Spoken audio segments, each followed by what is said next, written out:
Okay मैं सुजान, देखिए आज के लेक्चर का एजेंडा है अपना shape of meniscus. Shape of meniscus ऐसा है यार कि ये आपकी टब है। इस टब में आपने कैपिलरी डाल दी। अब वो कैपिलरी में या तो आपकी जो मेनिस्कस है वो ऐसे फॉर्म हो रही है, या ऐसे फॉर्म हो रही है, या ऐसे फॉर्म हो रही है। सर मेरी बात समझ आई? जी सर। ओके, अब हमें इसकी शेप समझनी है। शेप समझनी है जैसे हमने एक बार डिस्कशन की थी ड्रॉप की, लिक्विड ड्रॉप की। तो ये लिक्विड है, ये गैस है, ये सॉलिड है। इसके बाद ऑफ कोर्स ओवरऑल टॉपिक करना है। बट ये जो एंगल थीटा, ये यहां जो एंगल थीटा बन रहा है, और ये जो एंगल थीटा बन रहा है, और ये जो एंगल थीटा बन रहा है, और ये जो एंगल थीटा बन रहा है, इनका आपस में रिलेशन क्या है? सर बात समझ आ रही है कि मैं अपने आप से बातें करता जा रहा हूँ लैपटॉप चालू करके? Yes sir. तो समझ आ रही है। देखिए सर बात सुनिए, ये कैपिलरी है, बट मैंने इसको बहुत ज्यादा एक्सपेंडेड व्यू आपको दिखा रहा हूँ।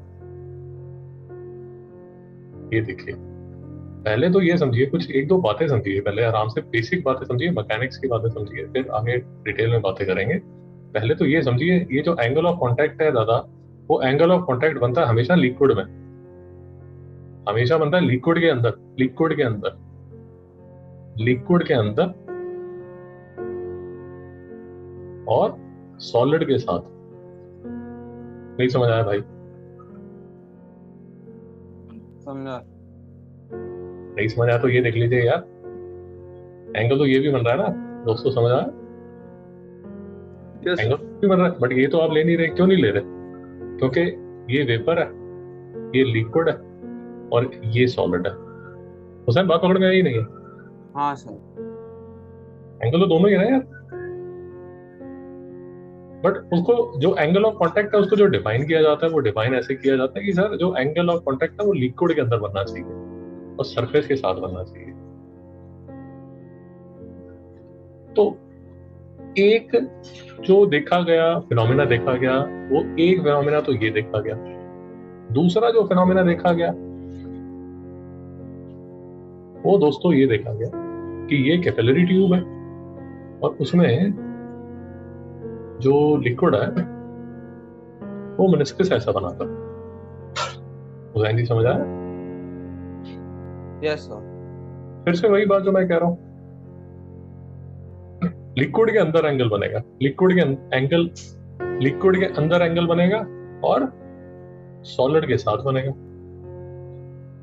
तो उसमें जो डिफाइन किया गया एंगल ऑफ कांटेक्ट, वो देखा गया कि वो ऑब्ट्यूज है। भाई बात पकड़ में आ रही है? Yes sir. और यस सर। दोस्तों लास्ट लेक्चर में भी चीख चीख के एक बात हमने बहुत डिटेल में डिस्कस किया। मैं दोबारा उस बात को दोबारा बात नहीं करता।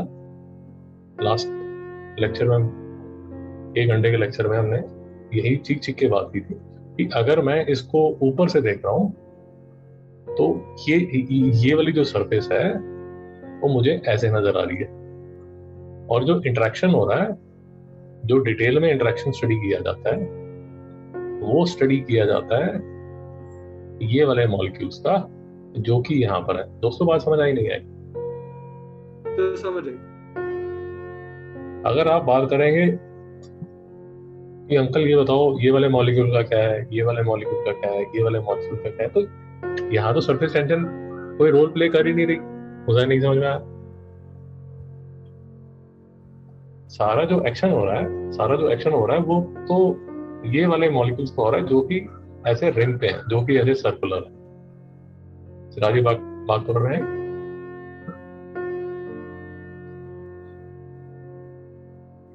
भाई आवाज आ रही है नहीं आ रही?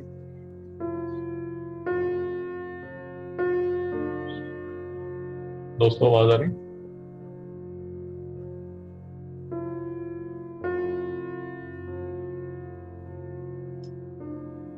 यार आवाज आ रही है नहीं आ रही?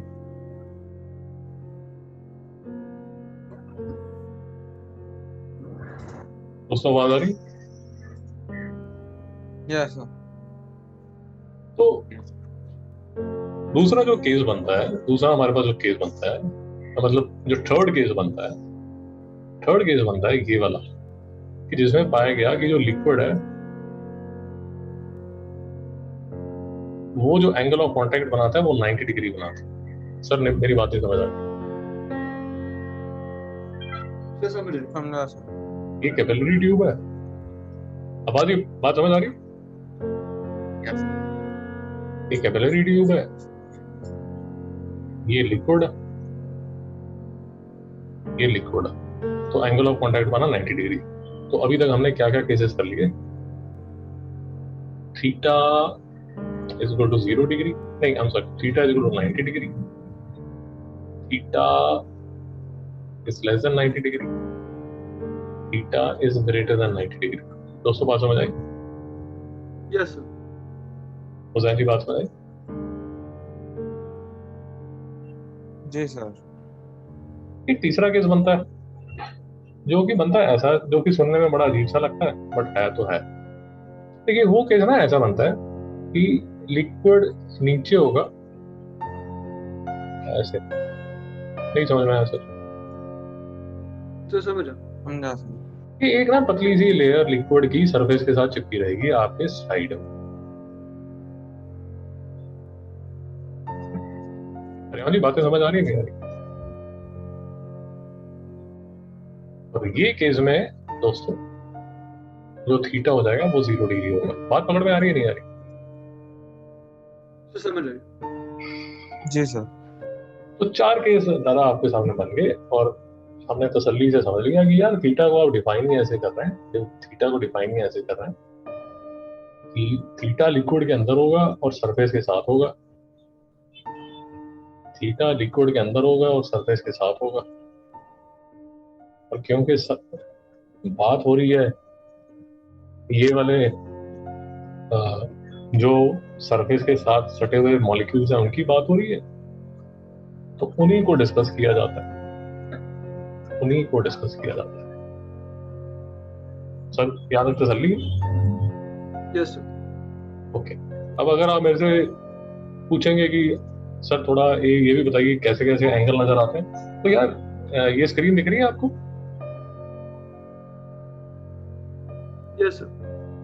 ये देखिए, ऐसे जो आपको अलग अलग जीव जंतु मिलेंगे, जैसे मरकरी ग्लास और अपना सबसे फेमस 148 डिग्री, ये तो आप समझते ही हैं। ये वाला जो केस है वो ये वाला केस बनता है। जहनी बात पकड़ में है? हाँ सर। एक इंटरेस्टिंग केस बनता है वाटर और सिल्वर का, जो कि ये वाला एंगल, ये मतलब अगर आप सिल्वर के ग्लास में, प्योर सिल्वर के ग्लास में अगर वाटर रखेंगे तो आपका जो एंगल है वो बनेगा 90 डिग्री। चिराजी बात समझ में आई? Yes sir. और ये pure water pure glass 0 degree को आप ऐसे समझ सकते हैं कि सर ये जब जो पानी है वो बिल्कुल मतलब ऐसे चिपक ही जाएगा उसके साथ। बट आप बोलेंगे नहीं अंकल ऐसा नहीं है, हमारे जब हम खाना खाते हैं तो डाइनिंग टेबल पे अगर पानी का ड्रॉप डालो तो पानी का ड्रॉप ऐसा नजर आता है। तो चिराजी रीजन क्या? सर वो जो डाइनिंग टेबल पे इम्प्योरिटीज रहेंगे शाबाश। हुसैन नहीं पानी समझता? में भी। हुसैन जी समझ गया? समझा सर। इम्प्योर वाटर है दादा, इम्प्योर सरफेस है, इम्प्योर सरफेस है। बट टेक्निकली अगर आप देखेंगे ये जो प्योर वाटर ग्लास पे 0 डिग्री होना चाहिए, ये देखो वाटर ग्लास लिख रहा हूँ ना 20 डिग्री। और आप इसकी चिंता मत कीजिए कि अंकल ये सब तो किताबी बातें हैं, आपको कैसे पता चला कि एंगल कैसे लेंगे? मेरी बात नहीं समझ सर समझ रहे। नहीं समझ नहीं आई? हुसैन मेरी बात समझ में आई नहीं आई? क्या पूछ रहा हूँ? सर नहीं समझा। इस चिराग को समझ आया ना, हीरो को? इससे पूछो, बताओ अभी चिराग।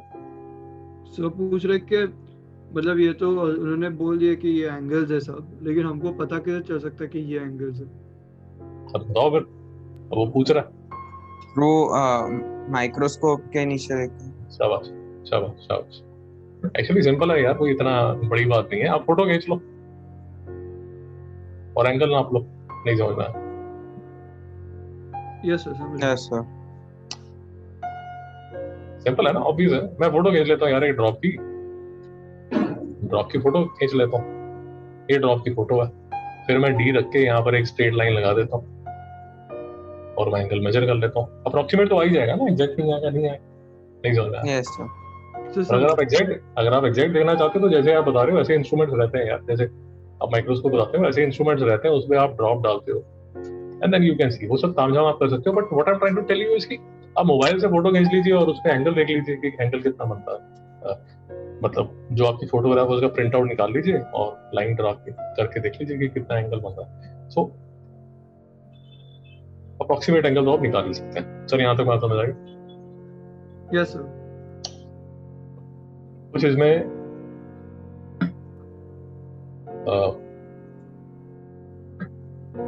एक दो टेक्निकलिटीज और भी हैं, वो भी थोड़ा सा समझ लीजिए तो वो भी बात समझ आ जाएगी। जैसे एक बड़ा ही बेसिक क्वेश्चन आपसे अगर पूछता है कोई, आपका छोटा कजन है, भाई है, फर्स्ट सेकंड क्लास में, वो आपको बोलता है कि भैया एक बात बताओ, ये ग्लास है या ये टब है या ये बाल्टी है। उसने, छोटा लड़का है, हम सब तो आदि हो जाते हैं, वो पहली बार देख रहा है या पहली बार ऑब्जर्व कर रहा है, तो वो आपसे पूछता है कि भैया एक बात बताओ, ये टब में जो पानी है वो हमेशा हॉरिजॉन्टल क्यों रहता है? नहीं समझ रहा है मेरी बात? तो समझ आ हुसैन जी क्वेश्चन समझ नहीं आया?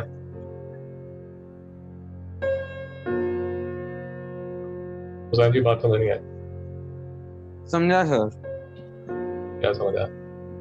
तो मतलब वो हॉरिजॉन्टल क्यों रहता है ना, मतलब क्यों रहता पानी हॉरिजॉन्टल क्यों रहता है? क्यों रहता? तो फिजिक्स पढ़ रहे हो, 1.5 साल फिजिक्स तो अकल आई होगी। बोलिए बोलिए। सर क्योंकि वो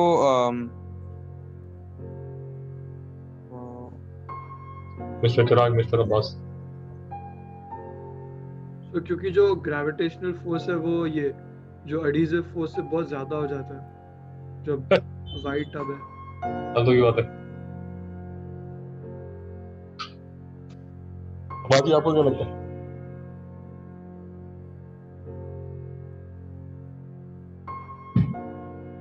मिस्टर आपको आवाज आ रही?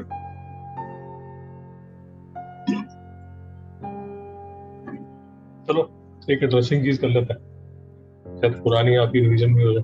सर उसका माइक खराब है। अच्छा, उसका माइक खराब है, ठीक है चलेगा। चलिए एक इंटरेस्टिंग केस कर लेते हैं। ये भी हमने लास्ट ईयर काफी इस पे लेक्चर बेस्ड किए थे, शायद आपको अब याद आ जाए, और ये हमने डिस्कस भी किया था लास्ट ईयर, शायद आपको याद आ जाए। आप ऐसे एक, क्या नाम है इसके, ब्लैक ब्लैक नहीं मतलब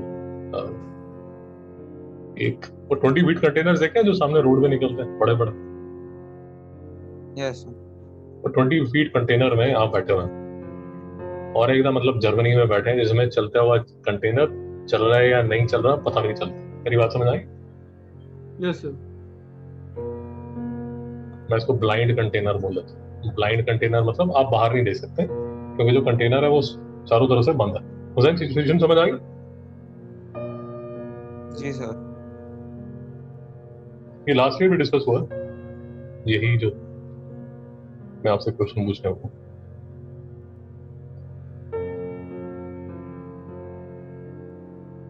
अब दो केसेस हैं, एक केस में पानी आपको ऐसा नजर आ रहा है और दूसरे केसेस में पानी ऐसा नजर आ रहा है। ये पानी का मतलब क्या होगा? सो फर्स्ट जो राइट साइड के केस में मतलब वो जो ट्री है, जो कंटेनर है वो एक्सेलरेट हो रहा है, और लेफ्ट साइड के कंटेनर में वो ट्री है डिसलरेट हो रहा है, और सी में वो कांस्टेंट स्पीड पे चल रहा है। हुसैन जी कुछ समझ आया? Yes sir.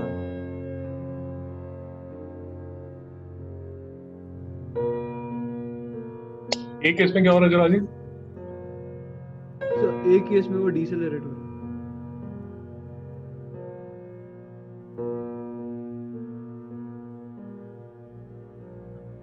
हुसैन जी समझ आया? हाँ सर।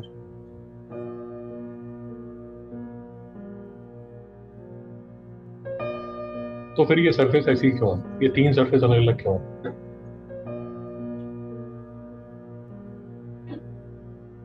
तो उस पे एक फोर्स एक्ट कर रहा है। उस फोर्स को क्या बोलते हैं?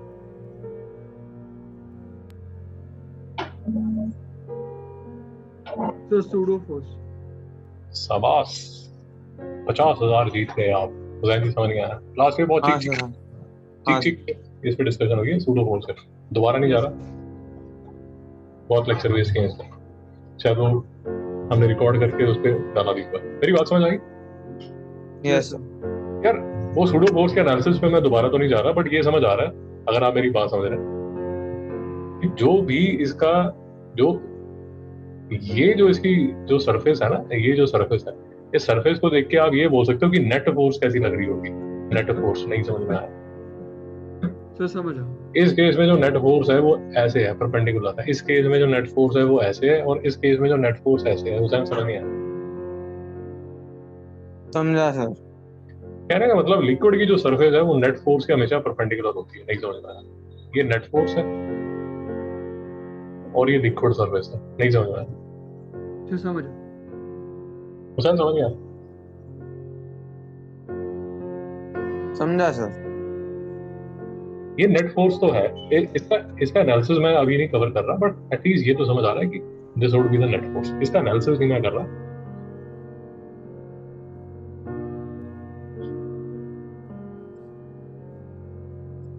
तो कहने का मतलब हॉरिजॉन्टली इसलिए है क्योंकि इस पे जो नेट फोर्स लग रही है वो वर्टिकल है। नहीं समझ में आया?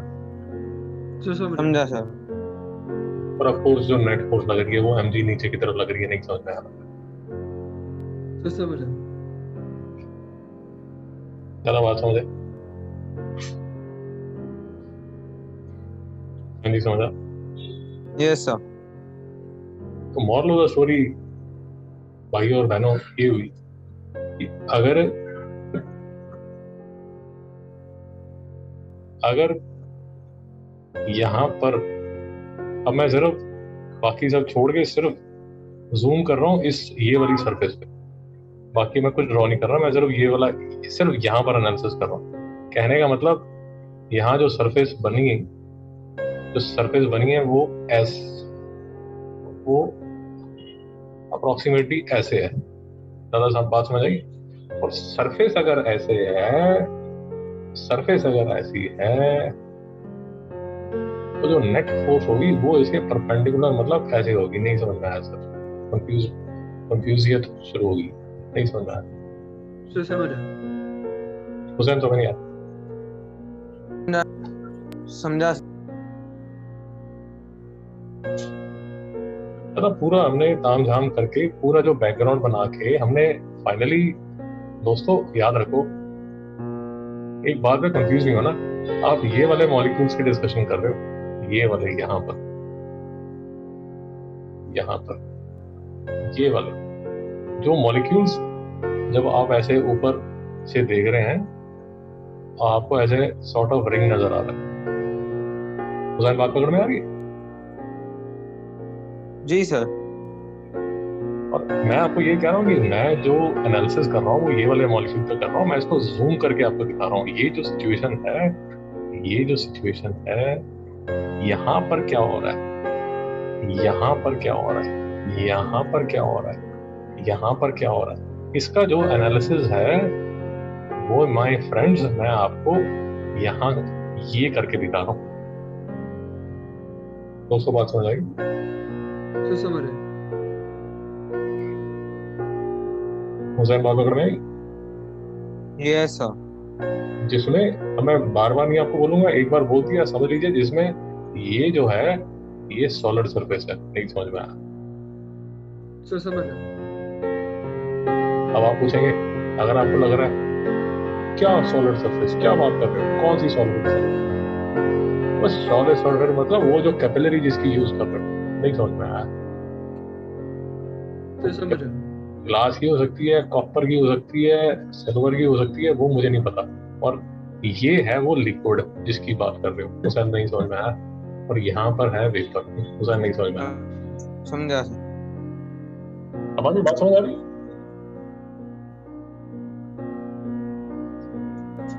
बार बार यार मैं आपको ये नहीं, बार बार नहीं बोलूंगा मैं। अब आप डिटेल में बात होगी 15-20 मिनट। ये सॉलिड है, ये लिक्विड है और यहाँ पर गैस है, और जो इंटरेक्शन हो रहा है वो इन मॉलिक्यूल्स की स्टडी की जा रही है। सर यहाँ तक हमने जो बातें डिस्कस की, तसल्ली से, वो आपको समझ आ गई? Yes sir. फाइनली बात ये आ जाती है, फाइनली डिस्कशन के बाद ये समझ आया कि कैसी सरफेस है, कैसी सरफेस है, क्या वो ऐसी है, या वो ऐसी है, या वो ऐसी है, या वो ऐसी है, किस पे डिपेंड करता है? अच्छा, कैसी सरफेस है, पहले तो पकड़ा जाता है टेंजेंट। टेंजेंट टेंजेंट कौन सा होता है? टेंजेंट होता है ये, यहाँ पर टेंजेंट ये, यहाँ पर टेंजेंट ये, यहाँ पर टेंजेंट ये, और यहाँ टेंजेंट ये। हुसैन बात पकड़ में आई? Yes sir. और टेंजेंट का फायदा क्या है? टेंजेंट से मिलती है नेट फोर्स। ये है नेट फोर्स, ये है नेट फोर्स, ये है नेट फोर्स, और ये है नेट फोर्स। हुसैन बात पकड़ में आई? Yes sir. Net force.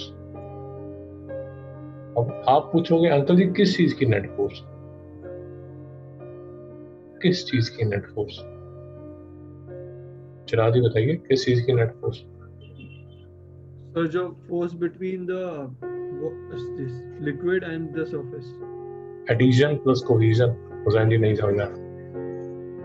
समझा सर। एडिशन,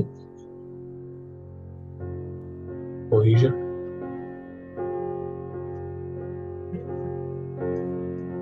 भाई यहाँ पे क्लियर है हुसैन? जी सर। ये जो नेट फोर्स है दादा, ये देखो, ये वेक्टर फॉर्म में, वेक्टर फॉर्म में लिखा, R is equal to vector A plus vector C, फिर A is force of addition. Addition क्या होती है? अगर हम इसका लें एग्जांपल लें, ग्लास वाटर का लें, तो एडिशन होगा ग्लास और वाटर, कोहेजन होगा क्या? Water water. जैन जी समझ में आया? Yes sir. तो फिर से देख लीजिए सर, ये सारी चीजें समझने के बाद, ये सारा मतलब बैकग्राउंड बनाने के बाद, ये सारा बैकग्राउंड बनाने के बाद, ये 4 तरह के केसेस हैं, और जो सरफेस है, जो सरफेस है वो नेट फोर्स के हमेशा परपेंडिकुलर होती है। यहाँ पर आपको थोड़ा बता भी दिया किस लिए, और बात ये बता दिया कि जूम कर करके आपको ये बताया जाएगा, और यहाँ पर आपको ये बता दिया कि बेसिकली जो खेल हो रहा है, किस चीज का खेल हो रहा है? खेल हो रहा है इसका, जो डिपेंड करता है इस पे। अब डिपेंडिंग अपॉन इस पे और इस पे, कैसे? ये मेरा अगर एडिशन है और ये मेरा कोहेजन है, तो दोस्तों जो रिजल्टेंट बन सकता है वो बन सकता है ऐसे। मेरी बात समझ आ रही है? यस और सर। अगर अगर अगर ये वाली फोर्स इतनी है तो रिजल्टेंट बन जाएगा ये। दोस्तों बात समझ में आई? सर समझ आया। हुसैन जी बात समझ में आई? जी सर। हुसैन देखो, यस सर। एक बात ना पकड़ने की कोशिश करो, ये रिजल्टेंट फोर्स है। चिराग, आपके लिए रिजल्टेंट फोर्स क्यों जरूरी है? आपके लिए ये बहुत इंपॉर्टेंट क्यों है?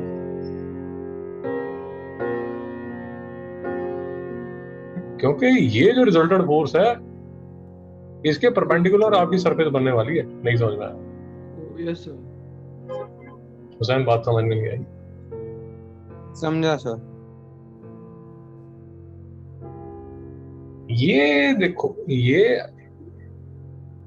थी आपकी टेंजेंट, और ये थी आपकी रिजल्टेंट फोर्स, ये थी रिजल्टेंट फोर्स, ये R ब्लैक वाली।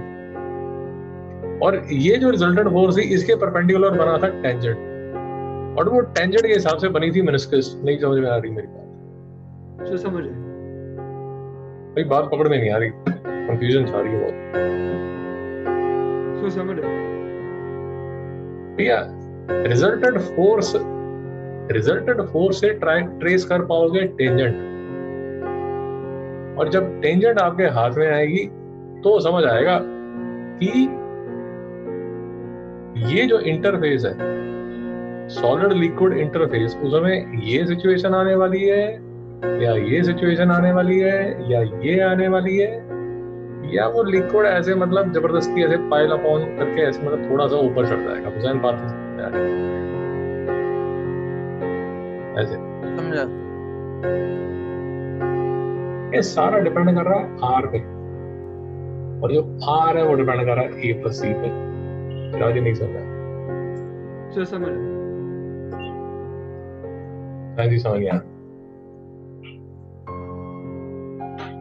हाँ जी समझ गया। समझा।